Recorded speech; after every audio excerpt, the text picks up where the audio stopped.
आपका बच्चा अगर पढ़ नहीं रहा है तो वो डफर नहीं है। अगर आप अपने बच्चे से परेशान है और बच्चा आपका पढ़ नहीं रहा, उसका दिल नहीं लग रहा और ये भी है कि अगर उसको पढ़ाने बैठते हैं तो पढ़ाते वक्त भी वो शरारतें करता रहता है, तो तंग होने की जरूरत नहीं है और घबराने की जरूरत नहीं है, क्योंकि उसको ठीक करने के लिए हम एक ऐसी एकेडमी में पहुंचे हैं जो बिल्कुल नायाब काम कर रही है। सबसे पहले तो मैम आपका स्वागत है स्टार टुडे में। थैंक यू और सर। वाकई ये ऐसा जो जादू है वो आप कर रहे हैं यहाँ पर? डेफिनेटली सर कर रहे हैं। हम ऐसे बच्चों को पढ़ा रहे हैं जिनको पढ़ाना बहुत मुश्किल है, बैठना नहीं चाहते बच्चे, पढ़ना नहीं चाहते, तो हम बच्चों में इस तरह से हैबिट जनरेट करते हैं कि वो पढ़े, पढ़ाई की तरफ इंटरेस्ट पैदा उनमें करते हैं। उनकी हम काउंसलिंग भी करते हैं जिसके कारण ये सब कुछ पॉसिबल है। अच्छा, ये वैसे आज की डेट में हर जो पेरेंट है ना वो इससे जूझ रहा है।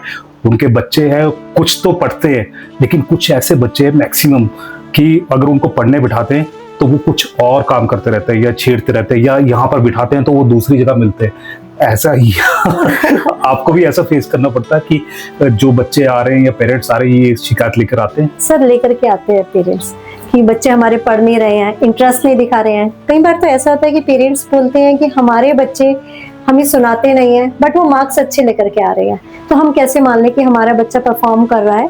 तो इसमें हमारा ये होता है कि हम बच्चे को जैसे लर्न करवाते हैं तो पेरेंट्स जैसे आते हैं तो हम पेरेंट्स के सामने ही बच्चे से सुनते हैं ताकि पेरेंट्स को भी पता चले कि नहीं हमारा बच्चा कर रहा है। और जब हम एकेडमी में ही ये हैबिट जनरेट करते हैं बच्चों में कि वो पेरेंट्स को सुनाए, ताकि जब घर में बच्चा जा रहा है तो वो बाद में भी पेरेंट्स को सुनाता है, जिससे धीरे धीरे ये हैबिट जनरेट होती है। जब डेली बच्चा इस तरह से करेगा तो घर में भी ये हैबिट जनरेट हो जाती है। एक चीज और भी है, जैसे पेरेंट होते हैं ना, पेरेंट बहुत परेशान होते हैं और वो ये सोचते हैं कि भाई उनका जो बच्चा है ना वो पढ़ नहीं सकता या फिर उसमें उतना आईक्यू लेवल नहीं है कि वो इम्प्रूव कर सकता है। क्या वाकई ऐसा है या सोचना उनका ठीक है या फिर कुछ और भी इसकी वजह हो सकती है? देखिए सब बच्चों में स्टडीज से लेकर के कई तरह के इश्यूज होते हैं, डिस्ग्राफिया हो गया, डिसकैल्कुलिया हो गया। इन रीजंस के कारण बच्चे को प्रॉब्लम्स होती है जिसके कारण वो लर्न नहीं कर पाता और पेरेंट्स सोचते हैं कि शायद इसका इंटरेस्ट नहीं है, लेकिन रीजन ये है कि उसे वो चीजें समझ नहीं आ रही है। तो टीचर का काम है बच्चे को उसी के अकॉर्डिंगली समझाना, हम भी यही काम करते हैं। और जैसे जैसे हम बच्चों को चीज़ें समझाते हैं वो पढ़ाई बच्चे को इजी लगती है, वो करने लगता है, उसकी हैबिट जनरेट होती है। और हम पेरेंट्स को भी बोलते हैं कि जो हम करवा रहे हैं आप बच्चे से सुनिए रेगुलरली उस चीज़ को, और धीरे धीरे बच्चा करने लगता है और कुछ मंथ्स में उसमें कॉन्फिडेंस आ जाता है। और हमारे पास बच्चे ऐसा नहीं है कि आ गए हमेशा के लिए आएंगे, जिनकी मदर्स है, हाउस वाइफ है जिनकी मदर्स, तो तकरीबन हम बच्चे को ठीक करते हैं, पढ़न मतलब कि एक हैबिट जनरेट करते हैं बच्चों में। उसके बाद बच्चे की मदर्स पढ़ाती हैं और बाद में उन्हें लगता है कि नहीं दोबारा बच्चे की परफॉर्मेंस डाउन जा रही है तो वो फिर से हमारे पास भेज देते हैं। बट हमारा ये नहीं है कि बच्चा आ गया तो कंटिन्यूअसली उसकी ट्यूशंस चली है। अच्छा, बिकॉज चाइल्डहुड एंजॉय करने के लिए है, खेलने के लिए है। और ट्यूशंस का, हमारी ट्यूशंस का काम ही ये है कि हम बच्चों को इजी चीजें बना करके उन्हें सिखाते हैं। यानी जो आउट ऑफ ट्रैक हो जाते हैं बच्चे उनको ट्रैक पर लेकर आना वो आपकी एकेडमी कर रही है? सर आउट ऑफ ट्रैक तो हमारे लिए कोई भी नहीं है। अच्छा। एक ऐसा बच्चा जो सबके लिए सिरदर्दी है, उस बच्चे को हम बहुत आसानी से चेंज कर सकते हैं। इवन कुछ महीनों में वो बच्चा खुद इंडिपेंडेंटली घर में बैठ करके पढ़ता भी है। हमारे पास जो बच्चे आते हैं, हमारे पेरेंट्स हैं वो खुद रिव्यू देते हैं। कई बार ऐसा होता है कि हमारे पास नए पेरेंट्स आते हैं तो कई बार वो चाहते हैं कि हम मतलब कि जैसे किसी के थ्रू आए हैं वो कैसे बिलीव करें, तो हम पुराने पेरेंट्स का नंबर दे देते हैं उन्हें। अच्छा, हाँ जी, जिनके ऐसे बच्चे हैं, कई तो ऐसे होते हैं जिनको अल्फाबेट्स तक नहीं आते हैं, कईयों को लर्निंग प्रॉब्लम होती है, याद ही नहीं होता है उन बच्चों को। और अगर हमारे पास ये बच्चे छोटी क्लासेस से आ जाते हैं तो मोस्टली ये सारी हैबिट मतलब सारी प्रॉब्लम्स ये ओवरकम की जा सकती है, बहुत आसानी से की जा सकती है। एक पता क्या है, इस चीज पे ना विश्वास नहीं होता कि ये जो पेरेंट है ना अपने बच्चे को डफर भी बोल देता है कि ये तो डफर है, ये तो कुछ नहीं कर सकता और जिंदगी में आगे नहीं बढ़ेगा।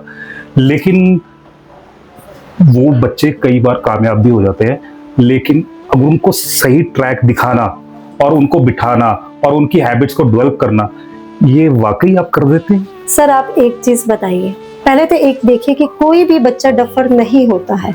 बच्चे को समझ नहीं आ रहा तो उसकी गलती क्या है? तो टीचर का काम है ना कि उसको इस तरह से पढ़ाया जाए कि बच्चे को समझ आ जाए।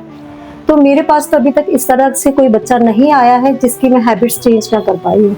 अच्छा। और अगर आप इस चीज के ऊपर कुछ भी करना चाहते हैं, I am ready to give you evidence कि सचमुच ऐसा है। अच्छा। You can talk with parents जिनके ऊपर मैंने काम कर चुकी हूँ, जिनके बच्चों के ऊपर, और Okay. काफी बच्चे ठीक हो चुके हैं सर इस तरह से। ये ना वैसे मैं बोल रहा हूँ कि एक जादुई करिश्मा जैसा लगता है, और यानी कि कोई भी इतना यकीन नहीं कर पाएगा कि भाई मेरा बच्चा है वो पढ़ नहीं रहा, वो बैठ नहीं रहा है और वो इधर उधर शरारतें कर रहा है, बहुत ज्यादा शरारती है, नॉटी है, लेकिन वो बाद में अगर आपके पास में आएगा तो वो बिल्कुल पढ़ेगा भी। मेरे को तो ये भी पता चला कि वो जो बच्चे यहाँ से पढ़ के जा रहे हैं वो अपने साथ के बच्चों को भी बोलते हैं कि पढ़ो। यस, डेफिनेटली बोलते हैं सर। अच्छा। करते हैं। हमारे पास जैसे बच्चे आते हैं तो हम खुद ही उन सारे बच्चों को ठीक करते हैं, और हमारे पास जो भी बच्चे, नए बच्चे भी आते हैं, वो इसी कारण आते हैं। जैसे पुराने पेरेंट्स हैं वो औरों को बताते हैं कि बच्चा नहीं चल रहा है तो वहां पर भेज दो। और पेरेंट्स ने भी हमें रिव्यूज देख दिए है इस चीज के, हमने अपने चैनल पर डाले हैं। इवन बच्चों ने भी अपने रिव्यूज दिए हैं कि मैम कहीं तो डालिए कि पता चले कि ऐसे बच्चे भी पढ़ सकते हैं। एक्चुअली एक बच्चा मेरे पास ऐसा भी था जिसको अल्फाबेट्स नहीं आते थे, और he was in 6th standard. अच्छा। When he came to know about our academy, then he started to come over here. अच्छा। और उसके बाद जब उसको अल्फाबेट्स आ गई तो उसके बाद उसने अपना वीडियो बनाया और उसने कहा कि मैम कहीं तो डालिए कि पता चले कि मेरे जैसे बच्चे भी पढ़ सकते हैं। ओके, चलो वो भी हम सुनाने की कोशिश करेंगे, वीडियो आपको दिखाने की कोशिश करेंगे। लेकिन ना ये जैसे जो आपने बात बोली है फिल्मी स्टाइल में लग रही है, और इसके ऊपर एक फिल्म भी बनी थी तारे ज़मीं पर। Yes sir. और उसमें दिखाया भी था, तो ये वही चीज है कि यस सर, उसी तरह के बच्चे हैं। लेकिन हम अगर वर्क करते हैं किसी भी चीज पे तो इम्पॉसिबल तो कुछ भी नहीं है। तो मैं आपसे ना एक चीज और भी पूछना चाहूंगा। कई बच्चे ऐसे हो जाते हैं, मैथ्स को देखते हैं और उनके पसीने निकल आते हैं, इंग्लिश होती तब भी ऐसे हो जाता है, क्या उनको भी सुधारा जा सकता है? डेफिनेटली सर, सुधारा जा सकता है। मेरे पास एक बच्चा आया था 9th क्लास में, एक्चुअली वो स्टार्टिंग में आ गया था और उसे मैथ्स बिल्कुल भी नहीं आता था, इंग्लिश में भी उसे प्रॉब्लम थी, and he was student of government school. लेकिन उसने इतनी अच्छी तरह से किया, और उसने +1 में साइंस रखा उसके बाद। अच्छा। क्योंकि उसका मैथ्स इतना अच्छा हो गया था कि वो पूरी तरह से कर पा रहा था। तो ऐसा नहीं है कि कुछ भी चीज इम्पॉसिबल है, लेकिन मुझे लगता है कि अगर किसी बच्चे को नहीं आ रहा है पढ़ना, उसे कोई भी प्रॉब्लम है, मैं नहीं कहती मेरे पास आइए, लेकिन कोई ऐसा टीचर ढूंढिए जो आसानी से वो चीजें उसे समझा दे। तो जो भी पेरेंट्स मुझे देख रहे हैं, सबसे पहले तो मैं आपको ये क्लियर करना चाहता हूँ कि आपका बच्चा अगर पढ़ नहीं रहा है तो वो डफर नहीं है, नंबर 1। नंबर 2, अगर उसका ध्यान इधर उधर भटक रहा है तो उसको सही दिशा देने का जो कार्य करना है वो एक टीचर का काम होता है। तो उस सही टीचर को तलाशने की जरूरत है, और उसमें से एक टीचर आपके सामने यहाँ पर खड़ा है तो उनके पास में आ सकते हैं। और अगर आपका बच्चा भटका हुआ है, तो मैम तो बोल रहे हैं कि वो भटके वाली नहीं होते, लेकिन उनको एक राह दिखानी होती है, तो वो यहाँ पर राह दिखाई जा रही है। और साथ में अगर आप इस बात से भी तंग है कि आपके बच्चे को याद नहीं रहता है, या फिर आपको उसके इंग्लिश में दिक्कत है, या फिर मैथ्स में दिक्कत है, और मैथ्स को वो बहुत ज़्यादा ऐसा फील करता है कि बहुत बड़ी चीज़ है और वो उसको कभी नहीं आएगी, तो वो भी आ सकती है। इजी मेथड्स में आपको सिखाते हैं बच्चे को, कैसे करते हैं आप? सर पहले तो बच्चों की काउंसलिंग करनी पड़ती है। हम बच्चों का लेवल देखते हैं कि बच्चों का लेवल क्या है, उन्हें छोटी छोटी चीज़ों से हम स्टार्ट करते हैं। जैसे जैसे बच्चों को चीज़ें आने लग जाती है, बच्चे में कॉन्फिडेंस डेवलप हो जाता है। तो जैसे जैसे बच्चा सीखता जाता है, कॉन्फिडेंस उसे आता जाता है, उसका ड्यूरेशन बढ़ती जाती है। और कई बार ऐसा होता है कि बच्चा हाइपो एक्टिव होता है, तो उसमें भी हमें देखना पड़ता है कि बच्चे की सीटिंग हमने कैसे बनानी है। पर हर तरह के बच्चे को ठीक किया जा सकता है। अगर बच्चा छोटी क्लासेस में आ जाता है तो ज़्यादा बेटर रहता है एज कम्पेयर टू बच्चा अगर हमारे पास स्लो लर्नर 10th क्लास में आ रहा है, तो उसमें थोड़ा सा मुश्किल हो जाता है ऐसे बच्चे के ऊपर वर्क करना। लेकिन अगर छोटी क्लास में आ जाता है तो हर तरह से बच्चे को ठीक किया जा सकता है। जैसे आपने बोला ठीक किया जा सकता है, जो पेरेंट्स है ना बच्चे को ठीक मार से करते हैं, और वो ये बोलते हैं कि हाँ ये पढ़ नहीं रहा है तो इसको मारेंगे तो ठीक हो जाएगा। और यानी कि कई टीचर्स भी ऐसे करते हैं, और वो यही फील करते हैं कि अगर बच्चे को डराया जाएगा तो वो पढ़ने में तेज हो जाएगा। क्या ऐसा होता है? नहीं सर, ऐसा कुछ भी नहीं होता है, क्योंकि अगर हम बच्चे को चीज़ें समझाते हैं और उसको हमें उस लेवल तक बच्चे को चीज़ें बतानी पड़ती है जब तक उसको समझ नहीं आता। जैसे उसको समझ आने लग जाएगा, उसमें कॉन्फिडेंस डेवलप हो जाएगा। वो स्कूल में टेस्ट देता है तो धीरे धीरे मार्क्स लेकर के आने लग जाएगा। तो स्कूल में जो भी टेस्ट वगैरह होते हैं, उनके एग्जाम्स होते हैं, उससे बच्चे में कॉन्फिडेंस धीरे धीरे आता चलता है। और एक ऐसा बच्चा जो कभी सुनाता ही नहीं है, जब वो सुनाता है, अपने पेरेंट्स को लिख करके दिखाता है, तो पेरेंट्स ऐसे खुश होते हैं, उससे बच्चा ऐसे ही मोटिवेटेड हो जाता है। अच्छा। जो बच्चा पढ़ ही नहीं रहा है और अपने पेरेंट्स को फर्स्ट टाइम याद करके वो दिखा रहा है कि मैंने याद किया है, लिखा है, तो धीरे धीरे बच्चा में खुद ही कॉन्फिडेंस आ जाता है। तो जो पेरेंट्स मुझे देख रहे हैं या मैम को देख रहे हैं, मैं आपको सबसे पहले तो यही कहूंगा कि इस वीडियो को शेयर करना, और अगर आप शेयर करेंगे तो हो सकता है कि अगर आपके घर में बच्चा ना हो लेकिन दूसरे के बच्चा है, वो अपने आप को इम्प्रूव कर सकता है, आप उसका भविष्य बना सकते हैं, उसको सही मार्ग दिखा सकते हैं। तो इस वीडियो को शेयर करना बहुत जरूरी है, ताकि जो असल में जिन बच्चों को इसकी जरूरत है उन बच्चों तक ये वीडियो पहुंच सके या उनके पेरेंट्स को तक पहुंच सके। अच्छा, एक चीज और भी है, जैसे मैंने बताया कि पढ़ाई जब होती है, स्कूल में होते हैं, कई बार क्वेश्चंस ना बच्चे याद करने की कोशिश करते हैं लेकिन याद ही नहीं होता उनको, तो फिर उसकी जो मेमोरी है वो कैसे इंप्रूव हो पाएगी? सब बच्चे को बार बार हम रिपीट करवाते हैं। पहले तो एक ये है कि जब बच्चे को याद नहीं हो रहा है, हम खुद ही नेगेटिव हो जाते हैं, उसे डांटने लग जाते हैं, तो उससे बच्चे का खुद ही मॉरल डाउन हो जाता है। तो हमें उस स्टेज तक उसको करवाना पड़ता है जब तक उसको याद नहीं हो जाती है वो चीजें। अगर बच्चा इंग्लिश में याद कर रहा है तो कई बार ऐसा होता है कि इंग्लिश के सेंटेंसेस वो बना ही नहीं पाता है, तो हम उस तरह से उसे बताते हैं कि वो आसानी से सेंटेंसेस बना पाए, बोल सके वो। तो एक उसमें सेंटेंस फॉर्मेशन उसे सिखानी पड़ती है। उसके बाद जब वो लर्न करवाता है तो उसके लिए भी हम प्रैक्टिस बच्चे को बार बार करवाते हैं। लेकिन एक बात इन बच्चों के लिए ध्यान रखनी पड़ती है, वो है पेशेंस, कि अब बच्चे को नहीं आ रहा है और उस स्टेज पे अगर हम गुस्सा कर देते हैं तो ये तो बच्चों के लिए पॉइजन वाला काम हो जाता है। तो एक पेशेंस बहुत जरूरी है ऐसे बच्चों को पढ़ाने के लिए।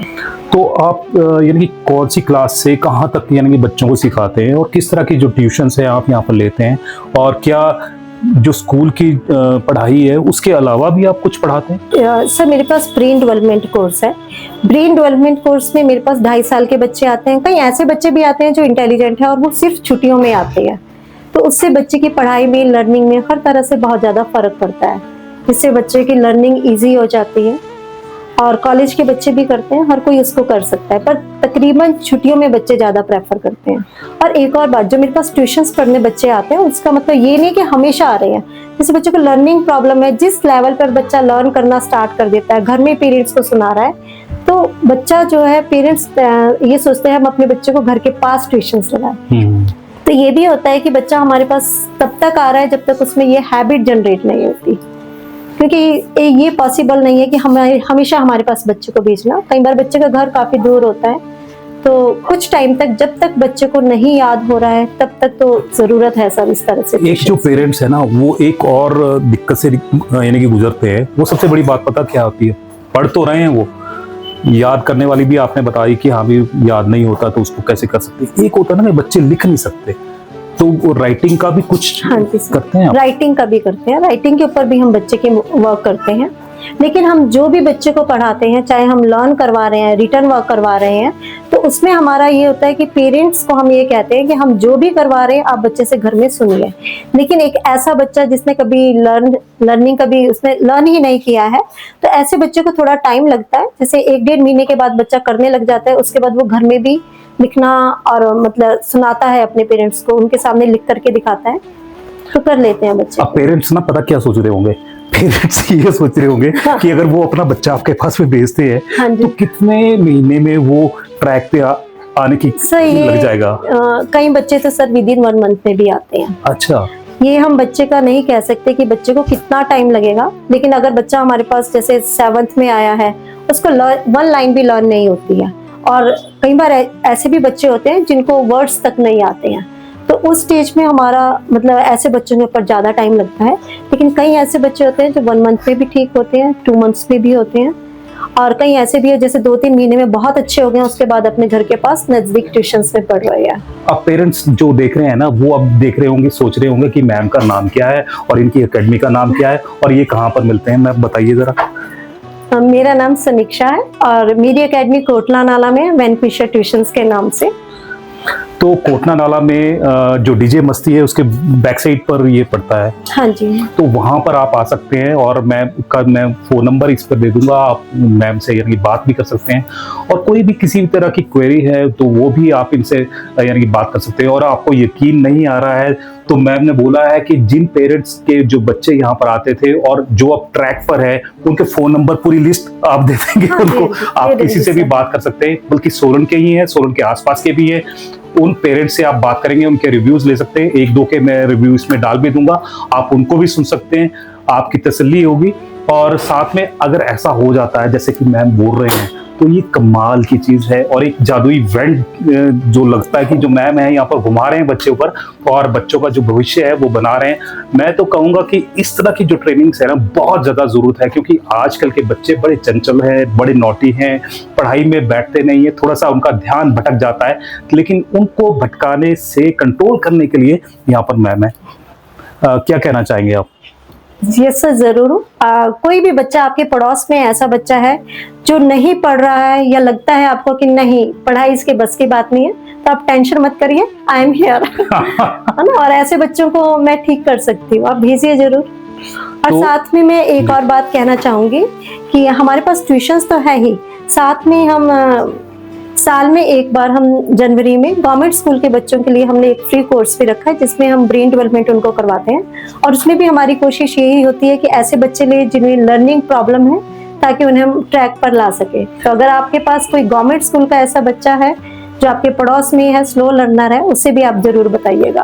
और मैंने सुना कि आप उनको फ्री ऑफ कॉस्ट पढ़ाते हैं। हाँ जी सर, फ्री ऑफ कॉस्ट है। तो फ्री ऑफ कॉस्ट उन बच्चों को पढ़ा सकते हैं जो गवर्नमेंट स्कूल से हैं, और वो जनवरी में क्लास लगती है। हाँ जी सर, तो जनवरी में अगर कोई भी आपका बच्चा आसपास है और वो गवर्नमेंट स्कूल से है और आप चाहते हैं कि उसका भविष्य बने, तो जनवरी में आप उनकी प्री बुकिंग करवा सकते हैं यहाँ पर। तो यहाँ पर जैसे बच्चे हैं बहुत से लिमिटेड लेते हैं, लेकर के 8 तक कोई भी बच्चा आ सकता है इसमें। ओके, और लिमिटेड बच्चे आप रखते हैं यहाँ पर? नहीं, ऐसा कुछ नहीं है सर, मतलब कि अभी तक तो इतने नहीं आते, जैसे हमारे पास 30-40 आते हैं तो हम कर लेते हैं मैनेज। तो कितने बजे से कितने बजे तक जो आपका टाइम शेड्यूल रहता होगा? सर ये 1 घंटे की क्लास हम बच्चों को देते हैं, 1-1.5 घंटे की। ओके, तो उसमें काफी हद तक हमारा मेन उसमें यही फोकस होता है, ऐसे बच्चे ढूंढना जो पढ़ ही नहीं पा रहे हैं और उन्हीं को ही हम ठीक करते हैं तकरीबन। बाकी ऐसे भी आते हैं जो ठीक होते हैं पढ़ने में, तो उनको यानी कि जो पहले यानी कि अच्छे हैं उनको और भी अच्छा आप कर देते होंगे। जैसे ऑलरेडी बच्चा लर्निंग में अच्छा है और उनके ऊपर फिर हम वर्क करते हैं कि वो इंग्लिश में बोल पाए, उसके ऊपर वर्क करते हैं। एक ऐसा बच्चा जो लर्न ही नहीं कर रहा है तो उसके ऊपर हम वर्क करते हैं कि वो क्लास की चीजें लर्न करने लग जाए। ओके, तो यानी कि बहुत ही अमेजिंग जो ये टॉपिक है जो आज आपके सामने मैंने रखा है, और हर पेरेंट, मुझे लगता है कि 70 to 80% जो पेरेंट्स हैं वो इसी से गुजर रहे हैं कि हाँ, जो बच्चे को पढ़ाई को लेकर वो चिंतित है, क्योंकि आजकल डिजिटल ज़माना है, मोबाइल में खोए हुए बच्चे हैं, तो उनको ट्रैक पर लेकर आ रहा हो, उनका जो भविष्य बनाना उसका जो कार्य है यहाँ कोडना नाला में किया जा रहा है। अगर किसी भी तरह की अपडेट चाहिए तो दिए गए नंबर पर आप कॉन्टैक्ट करें, जैसे ही कोई नई अपडेट होगी हम आप तक पहुँचेंगे। तब तक जय हिंद, जय भारत, जय Himachal. Thank you ma'am, thank you.